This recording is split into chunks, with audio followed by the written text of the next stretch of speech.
It almost became like a taboo, like nobody even dared mention her name around me. Everyone else's lives have moved on.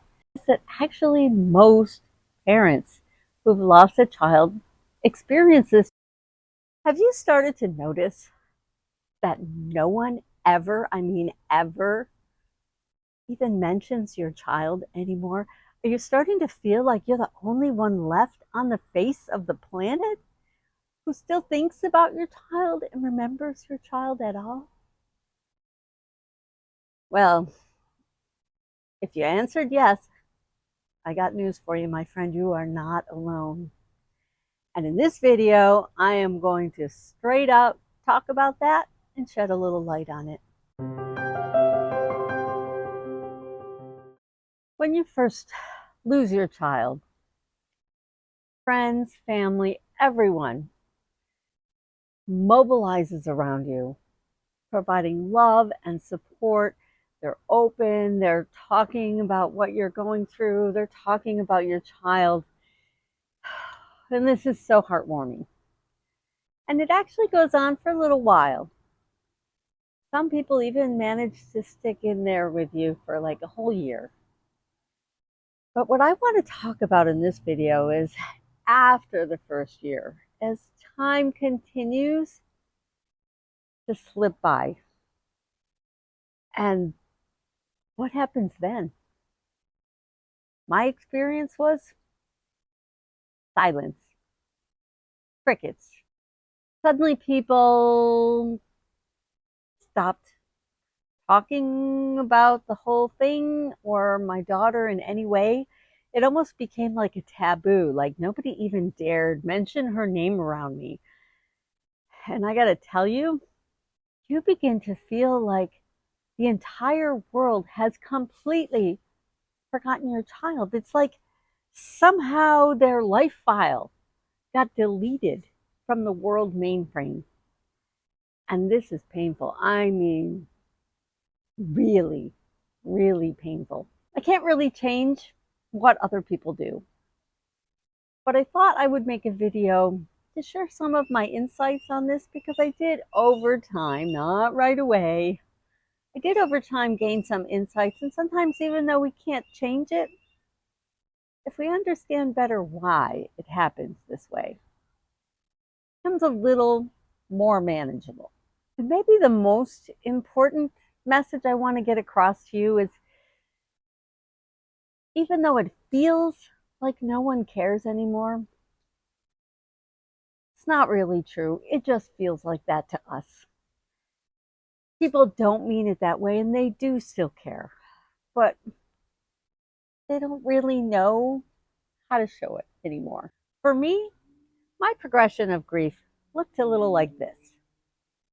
At the beginning, massive outpouring, and it was so heartwarming. Then it kind of faded away, and I felt very lonely. But then we had this beautiful commemorative service at the cemetery on the 1 year anniversary of my daughter, and it was beautiful, and it meant so much to me.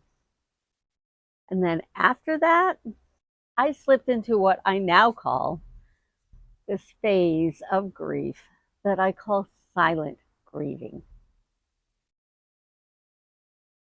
You're the only one experiencing it. Everyone else's lives have moved on.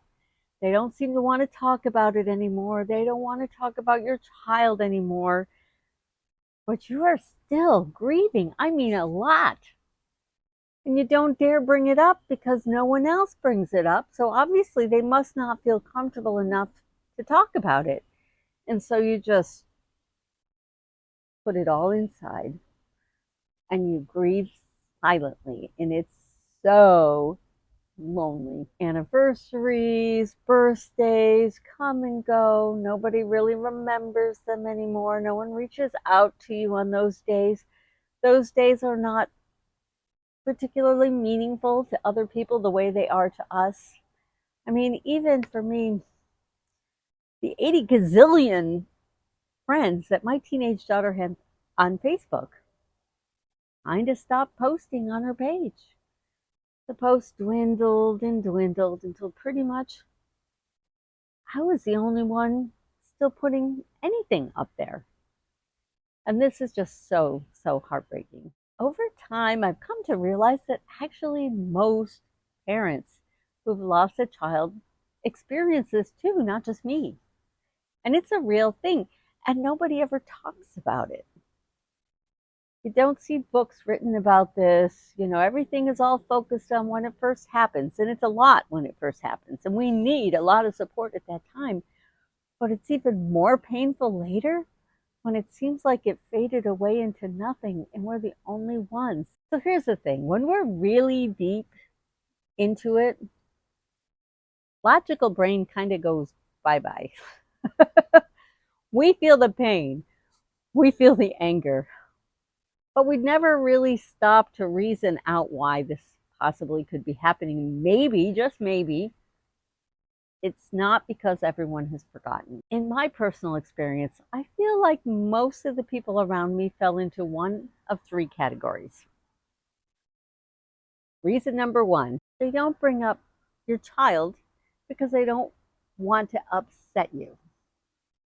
Okay, this is so ironic because never ever speaking of our child again is probably the most upsetting thing they could possibly do. But I do think that people think they're going to upset us and they don't want to, so they tiptoe around it. The second reason is, let's just be honest, people are weirded out by death. They really don't know what to say. And when they don't know what to say and they don't want to accidentally say the wrong thing, what do they do instead? They say nothing.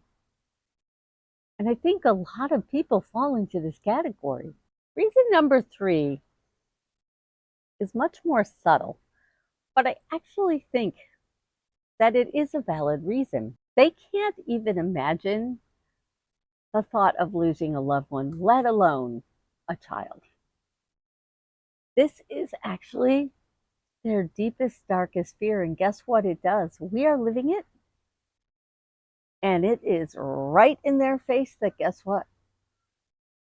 Nobody is safe from this. Someday, this could happen to them too. Unwittingly, we have become the poster child for their very worst nightmare. So let me tell you something about the brain. Our brain is awesome and amazing, and it works really hard to protect us. And when the brain wants to protect you, this is what it does. We're not going there. Sorry, we're not going to ever think about this, and let us never speak about this again, because we are not allowing this in. I know none of this takes the pain away. But for me personally, when I started to realize these things and I started to get rational again and I started to think it through, it made me less angry at the people around me.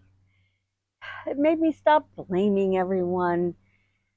It just helped me to understand that the whole world does not revolve around how I feel, and they're not all thinking about it all the time. They don't mean it in any kind of a bad way, not at all. But they cannot imagine or see life through our eyes any more than I can see life through the eyes of someone who suddenly went blind, or through the eyes of a veteran who's been traumatized by war. It's not really their job to figure everything out. It's our job, and it's our journey through grief to work our way through it, but we cannot drag them along the whole way. We want to, but it's not their burden to carry. It's ours. And you just can't expect them to understand all of the nuances of the thousands of things that you're feeling. And it's okay. When I started to realize this, I just started to appreciate the people around me. I stopped having expectations. You don't know how anybody's going to react. through grief, and everyone handles it differently, including us. And that actually really helped me over time. Okay, so it's true. I can't really control what people are going to say or do, but it occurred to me that I could make a video specifically made for family and friends who are supporting a grieving parent, and maybe give them some suggestions on some of the things that meant the most to me when people were supporting me. And you'll find that video right here on the top right.